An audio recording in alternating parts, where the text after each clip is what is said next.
Hey guys, welcome to the WWS or World War Sport Dodgeball Game Progression Update week number 5. So today here, if you've watched our previous videos, you can see that this is not our normal scene that we start with. We've got a different thing. That is because we now have a menu.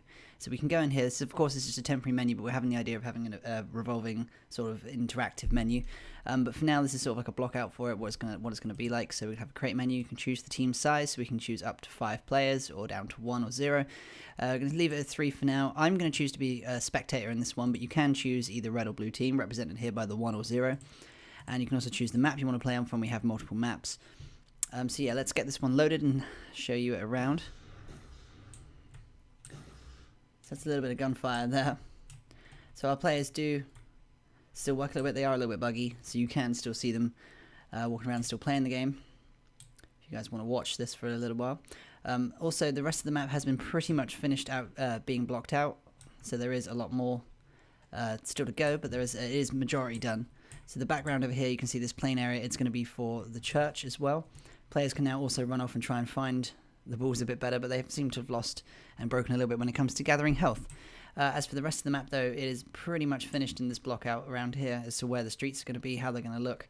So we got our little players running around here, going off to do something. Wherever they're going, who knows, trying to find a ball most likely.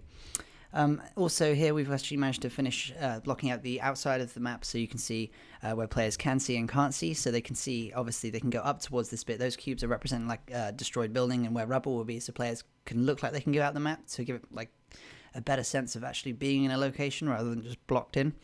So yeah, that's one way we're going to sort of deal with that. And also we've now got places decided to where to hide the smartphones as for the little Easter egg in our game. So yeah, there's a little bit more block out to do and a little bit more detail to be added to it, but for the majority of it is done. So yeah, that's pretty much it for this week on the progression video here. As for next week, we can get a few more advances on the menu and AI working still, sort of fix some of the current bugs in it. As you can still see, there's the blue team running around there. And also, the block out will be finished by next week as well. Guaranteed, like every single detail of it. There was a few issues with it not being fully sizable, which is why we've gone across here, last thing, and sort of created a marketplace. The street was a bit oddly sized, the area we had left, so we thought, let's change it to something different. I'll include the renders of this marketplace, the actual asset, on the screen for you now, in the bottom right. But you can also see everything else you could want to see in here. And yeah, the map's starting to come alive, and it will be finished blocked out next week, as mentioned before. So thank you guys for watching this video. We'll see you next week. Thank you for watching, and subscribe if you're new.